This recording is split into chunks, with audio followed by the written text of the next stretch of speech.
আন্দোলনটা শান্তিপূর্ণভাবেই শুরু হয়েছিল, বিশ্ববিদ্যালয়ের ক্যাম্পাসগুলো থেকে শুরু হয়েছিল।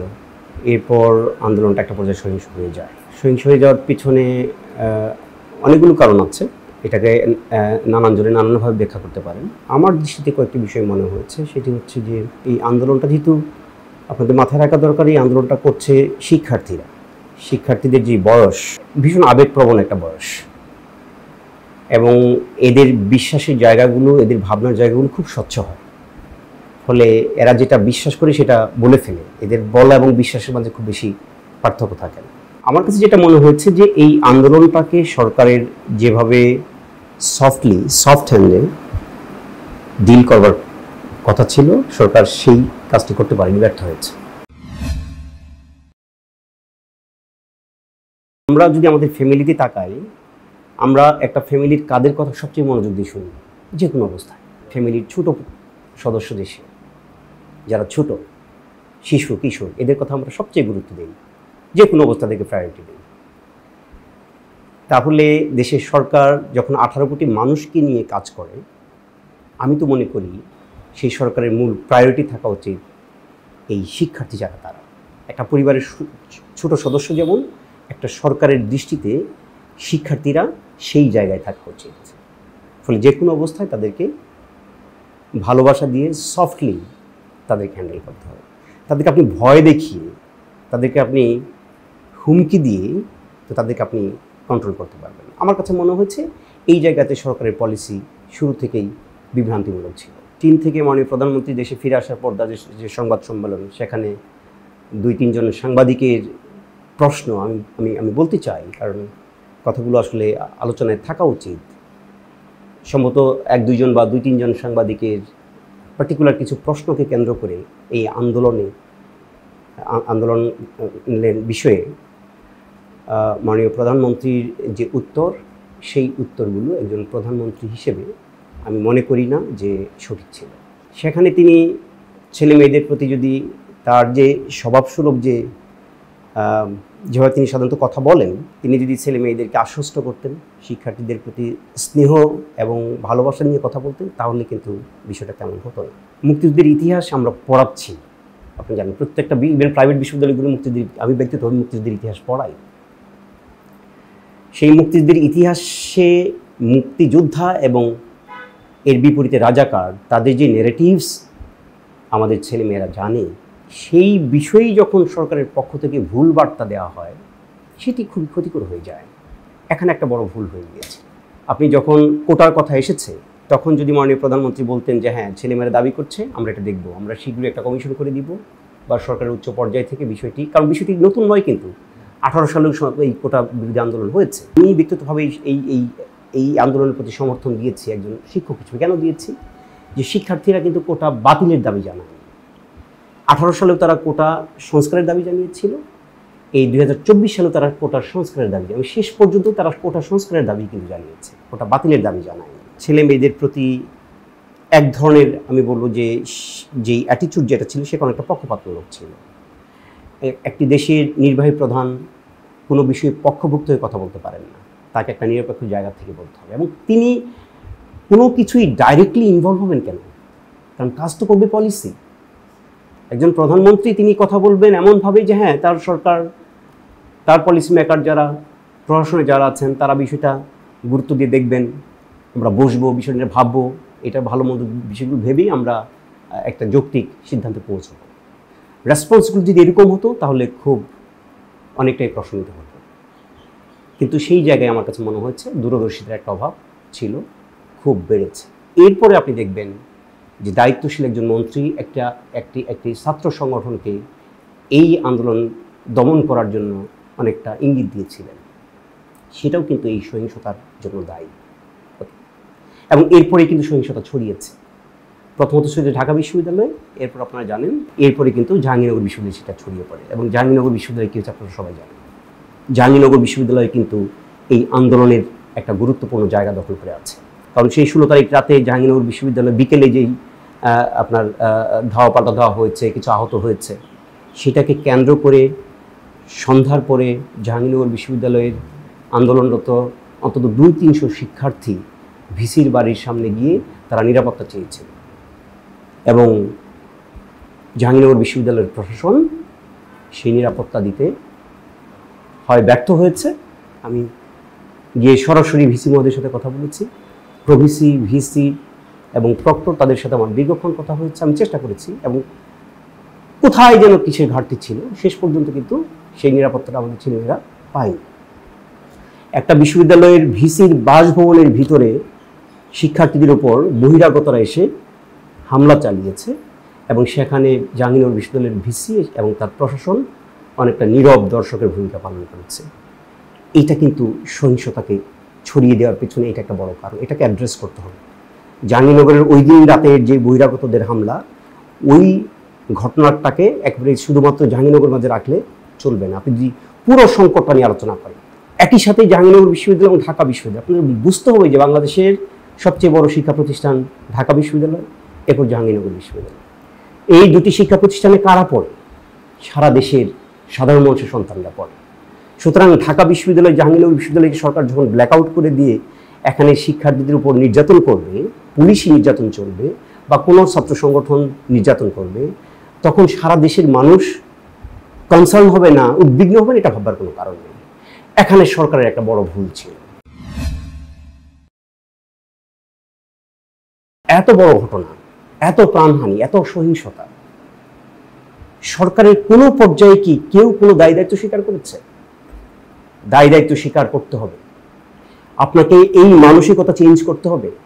কোনো দায় আমার নেই। আপনারা সরকার, পুরো সরকার শুধু এই আপনাদের আলাপের মধ্যে দিয়ে এটাই প্রমাণ করার চেষ্টা করছেন অমুক দল ঢুকেছে, তমুক ঢুকেছে, তারা সহিংসতা করছে। আপনারা এক এক সময় এক একজনের কথা বলছেন, কিন্তু আপনাদের ব্যর্থতা কোথায়? সহিংসতা যেই করে থাকুক, যারাই করে থাকুক, সহিংসতা হয়েছে এবং সরকার হিসেবে আপনারা সেটা ট্যাকেল করতে ব্যর্থ হয়েছে। এটা স্বীকার করতে হবে। আজ পর্যন্ত কিন্তু কোনো পর্যায় থেকেই এই দায় দায়িত্ব স্বীকার করা হয়নি। তাহলে ঢাকা বিশ্ববিদ্যালয়, জাহাঙ্গীরনগর বিশ্ববিদ্যালয়ের শিক্ষার্থীদের উপরে হামলা হবে এবং আপনারা কি তাহলে ভেবেছিলেন যে জাহাঙ্গীরনগর ঢাকা বিশ্ববিদ্যালয়ে রাতে তাদের বিদ্যুৎ কারেন্ট অফ করে দিয়ে বা পুলিশ এবং অন্যান্য বাহিনী মিলিয়ে যৌথভাবে আক্রমণ করলে কি আন্দোলন শেষ হয়ে যাবে? সম্ভবত এরকম একটা ভুল ধারণা ছিল। আপনারা জানেন তার পরিণতি কী হয়েছে? পরের দিন কিন্তু সারা বাংলাদেশের সকল শিক্ষা প্রতিষ্ঠানের ছেলেমেয়েরা বেরিয়ে এসেছে, প্রাইভেট, পাবলিক সব। তখনও কিন্তু সরকার এটাকে সফটলি হ্যান্ডেল করত। দেশের প্রধানমন্ত্রী তিনি যেই জাতির উদ্দেশ্যে ভাষণটা দিয়েছিলেন, সেখানে তিনি যদি ছেলে মেয়েদেরকে বলতেন যে তোমরা ঘরে ফিরে যাও, আমি দেখবো, আমি দায়িত্ব নিচ্ছি, তিনি কিন্তু সেটি করেননি। তার সেই বক্তব্যেও কিন্তু এই সাধারণ শিক্ষার্থীরা কোনো কিছু পায়নি। ফলে শিক্ষার্থীদের ক্ষোভটা কিন্তু কোথাও থেকে প্রশমনের কোনো চেষ্টা করা হয়নি। এই শিক্ষার্থীরা কি শুধুমাত্র এই কোটা আন্দোলন নিয়েই এতটা ক্ষুব্ধ হয়েছে? তা তো নয়। আপনি যদি গত 1-1.5 দশক, 2 দশকের বাংলাদেশের যে চিত্র দেখেন আমাদের শিক্ষা ব্যবস্থা নিয়ে এবং চাকুরি ক্ষেত্রে যেই ধরনের পরিস্থিতি বিরাজ করছে, আমরা বেকারত্ব একদিকে আছে, আরেকদিকে আমরা বিজ্ঞানী তৈরি করছি না, আমরা সৃজনশীল মানুষ তৈরি করছি না, কোনো পেশাজীবী মানুষের দেশে কোনো মর্যাদা নেই। মর্যাদা শুধু কাদের? যারা প্রশাসনে চাকরি করে তাদের। সুবিধা শুধু কাদের? যারা প্রশাসনে চাকরি করে তাদের। সুতরাং ছেলেদের আমাদের ছেলেমেয়েরা ভীষণভাবে মিসগাইডেড। এরা এখন আর বিজ্ঞানী হওয়ার স্বপ্ন দেখে না, এরা এখন আর ইঞ্জিনিয়ার হওয়ার স্বপ্ন দেখেন। আপনি দেখেন অনেক ইঞ্জিনিয়ার এখন বিশেষ গাইড করে বিসিএস দিচ্ছে। চীনের বিজ্ঞানীরা আমাদের অমুক সেতু তৈরি করে দিচ্ছে, জাপানের বিজ্ঞানীরা আমাদের মেট্রো রেল তৈরি করছে। কেন বুয়েট থেকে পাশ করা একজন ইঞ্জিনিয়ার কেন বিসিএস পরীক্ষা দিয়ে সে অ্যাডমিনে যেতে চাইবে? ডাক্তার হওয়ার পরেও আবার তিনি এসেছেন, তার উদ্দেশ্যে কি তিনি প্রশাসন চান অথবা ফরেন ক্যারেক্টার? কেন? ডাক্তার হিসেবে তিনি তার মর্যাদা পান। এই জায়গাগুলোতে অ্যাড্রেস করতে হবে। বিশ্ববিদ্যালয়গুলো দেখেন, আপনি ঢাকা বিশ্ববিদ্যালয় শেষ পর্যন্ত তারা সিদ্ধান্ত নিয়েছে যে লাইব্রেরিতে কোনো কি বিসিএসের পড়া যাবে না। আপনি জাহাঙ্গীরনগর বিশ্ববিদ্যালয় একই অবস্থা। তার মানে সবার চিন্তাকে আপনি ডাইভার্ট করেছেন পিএইচসিমুখী, বিসিএস পরীক্ষামুখী। অথচ সেই পিএইচসির পরীক্ষা নিয়ে এই আন্দোলনের কয়েকদিন আগে যে ভয়াবহ তথ্য বেরিয়েছে প্রশ্নভাসে, এইটা নিয়ে সরকারের স্টেটমেন্টটা কি? মাননীয় প্রধানমন্ত্রী তো এখন একটা শক্তিশালী একটা শক্ত একটা স্টেটমেন্ট দেওয়া উচিত ছিল যে এটার বিরুদ্ধে আমরা ব্যবস্থা নিব। উনি কোনো স্টেটমেন্ট দেননি। সরকারের কেউ কোনো দায়িত্ব নেয়নি। আজ পর্যন্ত কিন্তু সেটা কোনো ব্যবস্থা নেওয়া হয়নি। তাহলে ফ্রাস্ট্রেশনের জায়গাগুলো কোথায় তৈরি হচ্ছে আপনি খেয়াল করুন। যেই বিসিএস তাদের একমাত্র স্বপ্ন, সেখানে 56% কোটা আর বাকি পিএইচসির দুর্নীতি। এই যে ফ্রাস্ট্রেশনের জায়গাটা, এটা কি অ্যাড্রেস করেছে সরকার? এটা অ্যাড্রেস করেনি। এখন আপনি যদি অ্যাড্রেস করতে না চান, আপনি যদি সমস্যার সমাধান না করতে না চান, তাহলে সমস্যা থেকে যাবে। সমস্যার সমাধান না করে যদি দমন নিপীড়নের পথ শুধু বেছে নেন, তাহলে শিক্ষার্থীদেরকে আপনি কখনোই দমন করতে পারবেন না। ফলে এই বিষয়গুলো এই আন্দোলনে ক্ষোভের সৃষ্টি করেছে, এবং সেই ক্ষোভের উপর যখন হামলা এসেছে, একটা গবেষণা হওয়া উচিত। কেন সাধারণ শিক্ষার্থীরা আত্মরক্ষার জন্য লাঠি হাতে নিল? সবাই কেন, কোন প্রক্রিয়ার মধ্যে তারা লাঠি হাতে নেওয়া শিখলো? এটার মধ্যে ভাবতে হবে, অ্যাড্রেস করতে হবে। কর্মসংস্থানের সমস্যা তো আছেই, সেটা থাকবেই। আমরা বিষয়টা হচ্ছে যে সরকার সেটা কতটা মিনিমাইজ করতে পারছে। একটা থার্ড ওয়ার্ল্ড কান্ট্রি, একটা জনবহুল দেশ, সেখানে কর্মসংস্থান আমরা চাইলে রাতারাতি শেষ করতে পারবো না। কর্মসংস্থানের সংকট থাকবেই, কিন্তু বিষয়টা হচ্ছে সরকার কিভাবে হ্যান্ডেল করছে। আমরা কি দক্ষ জনশক্তি রপ্তানি করার মতো সরকারি ব্যবস্থাপনা এখনো পর্যন্ত স্টেবল কোনো ব্যবস্থা গড়ে উঠেছে? আপনারা দেখেছেন? দেখেন, যারা বিদেশ যেতে চায় তারা কীভাবে কতভাবে প্রতারিত হয়। মালয়েশিয়াতে আমাদের লোক পাঠানো গিয়ে সরকার কি পেরেছে শেষ পর্যন্ত? তারা পারেনি। এই মুহূর্তে বাংলাদেশে 18 কোটি মানুষ, আমরা সবচেয়ে সমৃদ্ধ হচ্ছে আমরা কি সেই হিউম্যান রিসোর্সে। আমরা সেই হিউম্যান রিসোর্স ব্যবহার করার মতো কি পরিকল্পনা আছে? এই যে ডেমোগ্রাফিক ডিভিডেন্ড, সেটা সেই সুযোগটা শেষ হয়ে যাচ্ছে। অন্যান্য দেশ তারা কিভাবে ডেমোগ্রাফিক ডিভিডেন্ডের সুবিধা নিয়েছে, কিভাবে সুফল ভোগ করেছে, আমরা কি সেগুলো কোনো স্টাডি করেছি? আমরা করিনি।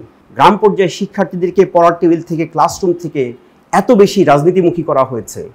তাদের স্বপ্নই এখন কোনো একটা রাজনৈতিক দল করা। তাহলে এরা তো পড়াশোনা করছে না, একদিকে বেকারত্ব, এদের সামনে কোনো স্বপ্ন নেই। এই আন্দোলন কি শেষ পর্যায়ে বা বর্তমানে এই থেকে আর শুধুমাত্র ছাত্রদের আন্দোলন আছে? এটা তো এখন বলছে ছাত্র জনতার আন্দোলন হয়ে গেছে। এখন আন্দোলনে অংশ নেওয়া অনেকেই আছে, তারা ছাত্র না। আপনি দেখবেন ঢাকা শহরের যে আপনার হটস্পটগুলো, সেখানে কিন্তু প্রচুর আছে একেবারে আলট্রা পোর, একেবারে দরিদ্র শিশু কিশোর, তারা এখানে অংশ নিয়েছে। কেন? এই প্রশ্নগুলো অ্যাড্রেস করতে হবে। আপনি উন্নয়ন করেছেন, কিন্তু আপনি কি দুর্নীতি বন্ধ করতে পেরেছেন? আপনারা সবসময় উন্নয়নের প্রপাগান্ডা চালাচ্ছেন। আমাদের পদ্মা সেতু হয়েছে, আমাদের মেট্রো রেল হয়েছে, ঢাকা শহরে মেট্রো রেল চলছে, কিন্তু একই সাথে তো আপনাকে এটাও ভাবতে হবে আপনি দুর্নীতি দমন করতে ব্যর্থ হয়েছেন। এদেশে কর্মসংস্থান সৃষ্টি করতে পারেননি। দ্রব্যমূল্যে বাজারের প্রতি উপরে কি সরকারের কোনো নিয়ন্ত্রণ আছে? কোনো নিয়ন্ত্রণ নেই। এদেশের সাধারণ মানুষ কিভাবে খেয়ে পরে বেঁচে আছে? সরকারকে মেগা প্রজেক্ট নিয়ে ব্যস্ত থাকলে চলবে না, এই জায়গাগুলোতে অ্যাড্রেস করতে হবে। সাধারণ মানুষ কি খেয়ে পরে বেঁচে আছে, তার যে আপনার ইনকাম, তার সাথে তার যে এক্সপেন্ডিচার, সেটার মাঝে তো মিনিমাম একটা সম্পর্ক থাকতে হবে। এইটার প্রত্যেকটি হত্যাকাণ্ডের যথাযথ তদন্ত হওয়া উচিত, এবং প্রত্যেকটি হত্যাকাণ্ডের বিচার হওয়া উচিত, এবং সেই হত্যাকাণ্ডের তদন্ত এবং বিচারের ক্ষেত্রে কোনো প্রকার পলিটিক্যাল মোটিভ কাজ করা উচিত নয়। এইটাকে এনশিওর করতে হবে। কীভাবে করবে সেটা সরকারের দায়িত্ব।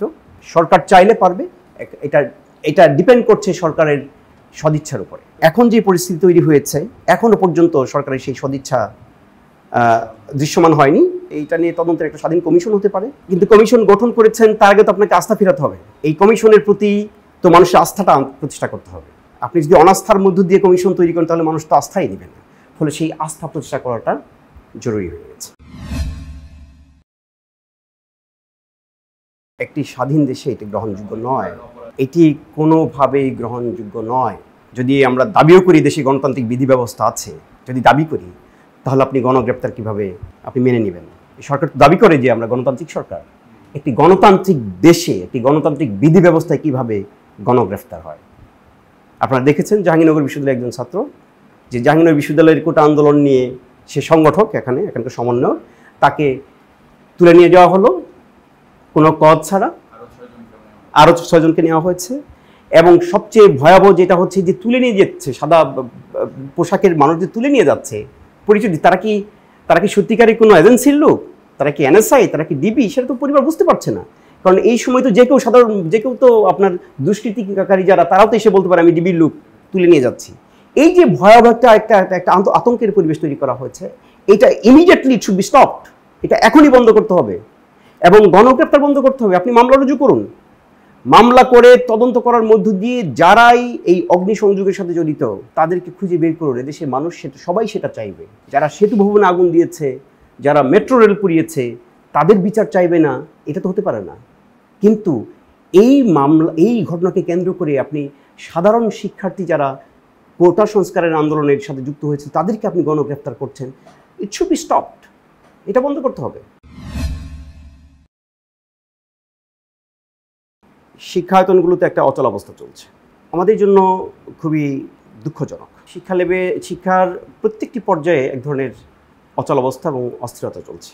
স্কুল কলেজ পর্যায়ে দেখেন আমাদের কারিকুলাম নিয়ে কী করা হচ্ছে। ওই নতুন যে কারিকুলাম, একটি বইয়ের সাথে একটা রিভিউয়ের কাজে যুক্ত হয়েছিলাম, ভয়াবহ অবস্থা। সেটা নিয়ে এখন কথা বলবো না, সেই সংকট সেখানে। এই যে নতুন শিক্ষা কারিকুলামের নয়, কাদেরকে দিয়ে কারিকুলাম তৈরি করা হচ্ছে। বিশ্ববিদ্যালয়গুলোতে দেখুন শিক্ষকরা একটা আন্দোলন করছে। বিশ্ববিদ্যালয়ের শিক্ষকদেরকে তো সরাসরি মানে প্রধানমন্ত্রী ডেকে তাদের সাথে কথা বলতে পারতেন। শিক্ষকরা আন্দোলন করছে, সেটাকে অ্যাড্রেস করা হয়নি, সেটাকে তুচ্ছ-তাচ্ছিল্য করা হয়েছে।